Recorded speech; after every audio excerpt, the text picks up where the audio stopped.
family was injured. So instead of getting the police to do the arrest or do whatever that needed to be done in a compound that is raided or invaded, this is how it happens. In fact, the family of Gabriel Cisse was the one that was called to help, and the situation started from there.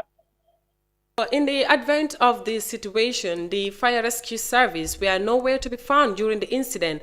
Do you think the damages would have been a bit unserious if their presence was observed?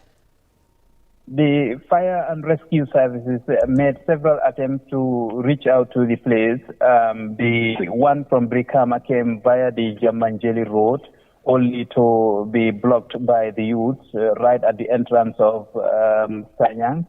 So they couldn't allow the fire service to come in. And the one from Tanje via the Tanje Highway also was blocked at the other entrance of Sanyang. And these are the two major entry points for fire service to Sanyang, which were all not successful. However, this left the situation even more complex. As this evening, I was at the police station and I could still see smoke oozing from the police station building.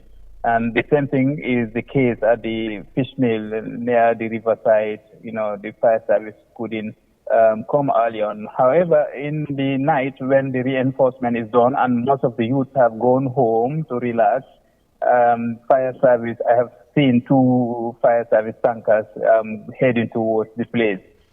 Whether they will succeed in putting out the fire completely in all the places that are affected or not, that is as a matter of time to find out. Well, thank you so much, Ibrahim Ba. You're welcome, Sona. That was Ibrahim Prespa on the line with me.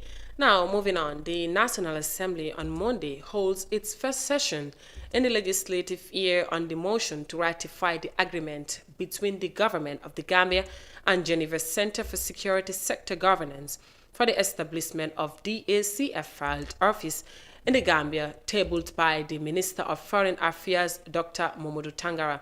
And according to the Honorable Minister, this initiative, he said, adopting the project will strengthen the security sector reform and enhance peace for the people.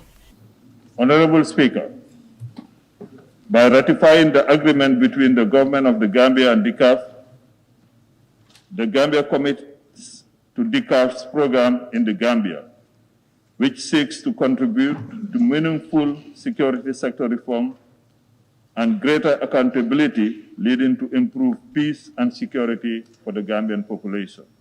The National Assembly member for Busumbala, Sekuba Jaju, mentioned that the DCAF had followed all the recommendations of the National Assembly and the Ministry of Foreign Affairs. He also added that almost all the staffs and head of DCAF are Gambian nationalities, and with this, they are optimistic that the safety of the country will not be jeopardized. DCAF, when we ask, we would ask, this is a name, DCAF.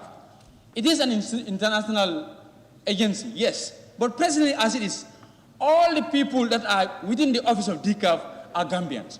So that's a very good opportunity for us to know that it is a Gambian who is the head presently as DCAF, and all the employees are DCAF.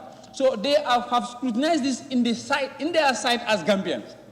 So that means we are hopeful they will never sacrifice the country for any other benefits.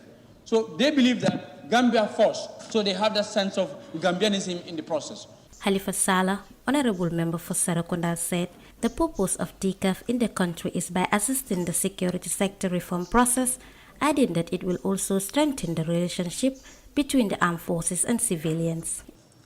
That its aim is to support the security sector reform process so that there will be civilian control of the security apparatus, but also encourage a civil-military relationship, civil security relationship, so that the armed forces will be democratized and to serve the democratic end, that they will be seen not only to be responsible for protecting the security of our country, but also. The National Assembly holds its first session in the legislative year on the motion to ratify the agreement between the government of the Gambia and Geneva Center. Well, that was all on Gambia24. Stay tuned for more of our programs. I am Sahna Tunkar. Thanks for watching and bye for now.